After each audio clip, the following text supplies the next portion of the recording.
नमस्कार, राजश्री किचन मराठीमध्ये तुम्हा सर्वांचं स्वागत आहे। आज आपण पाहणार आहोत एक अतिशय पौष्टिक अशी रेसिपी पाहणार आहोत, बीटाचे कटलेट। चला तर मग आपण रेसिपीला सुरुवात करूया। इथे मी एक मध्यम आकाराचे बीट घेतलेला आहे आणि 2 मध्यम आकाराचे बटाटे घेतलेले आहेत। तर आपल्याला बटाटे आणि बीटाचे साल काढून आपल्याला एकत्र शिजवून घ्यायचं आहे। इथे मी बटाटे आणि बीट कट करून शिजवून घेतलेला आहे।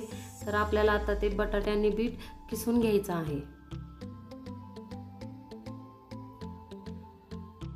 इथे मी बटाटे आणि बीट किसून घेतलेलं आहे। तर यामध्ये आपण आता इतर पदार्थ मिक्स करूया।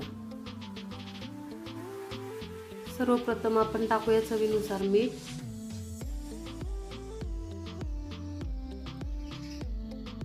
त्याच्यानंतर आपण टाकणार आहोत लाल तिखट। लाल तिखट तुम्ही कमी जास्त करू शकता, कारण आपण लसूण आणि हिरवी मिरचीचा ठेचाही थोडासा टाकणार आहोत। त्याच्यानंतर आपण टाकत आहोत जिरा पावडर, अर्धा चमचा जिरे पावडर टाकलेली आहे, अर्धा चमचा धने पावडर। आता इथे मी पोहे पावडर टाकणार आहे। हे पोहे पावडर मी मिक्सरला बारीक करून घेतलेले पोहे आहेत। तर आपण 4 चमचे पोह्यांची पावडर टाकणार आहे। हे पोह्यांची पावडर आपण बाइंडिंगसाठी टाकणार आहोत। तुम्ही इथे तुमच्याकडे ब्रेड क्रम्स असतील तर तुम्ही टाकू शकता। आता आपण टाकणार आहोत अर्धा चमचा लसूण आणि हिरवी मिरचीचा ठेचा। तुम्ही तिखटाचे प्रमाण तुमच्या आवडीप्रमाणे कमी जास्त करू शकता। आता यामध्ये आपण टाकणार आहोत बारीक चिरलेली कोथिंबीर टाकणार आहोत आणि हे मिश्रण आपल्याला याचा एक गोळा बनवून घ्यायचा आहे।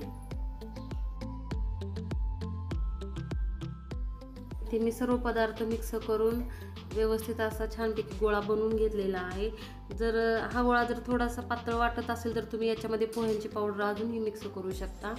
तर आपण आता याचे कटलेट करून घेऊया। इथे मी कटलेट बनवलेले आहेत। मी गोल आकारांमध्ये कटलेट बनवलेले आहेत। तुम्ही तुम्हाला आवडीच्या आकारामध्ये तुम्ही बनवू शकता। ते 3 ते 4 चमचे मी बारीक रवा घेतलेला आहे।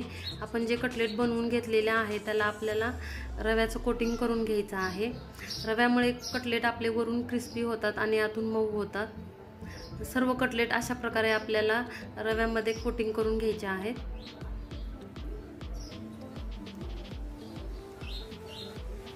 इथे रव्याऐवजी तुम्ही ब्रेड क्रम्सचाही वापर करू शकता।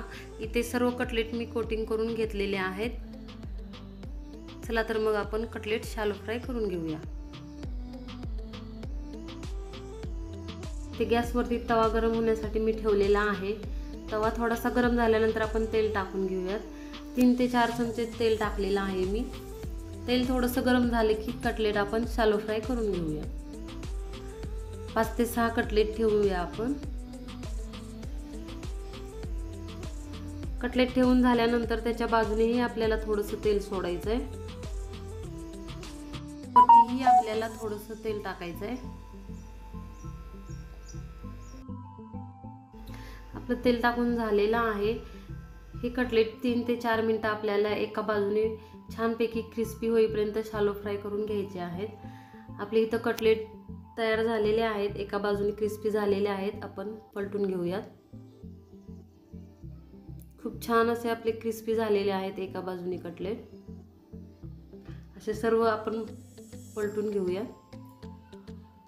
परत दुसऱ्या साईडनेही आपल्याला 4 ते 5 मिनिटे शॅलो फ्राय करून घ्यायचे आहेत क्रिस्पी होईपर्यंत। वाटल्यास तर तुम्ही मध्ये थोडंसं तेलही अजून टाकू शकता।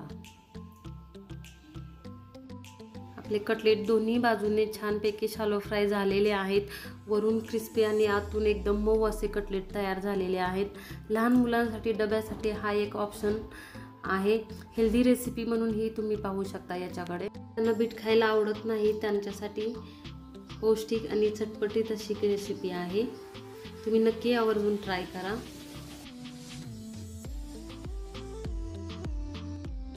टोमॅटो सॉस आणि पुदिन्याच्या चटणी बरोबर हे बीटाचे कटलेट खूप छान लागतात। लहानापासून मोठ्यांना सर्वांना आवडतील अशी ही रेसिपी आहे। तुम्ही नक्की एकदा घरी ट्राय करून बघा।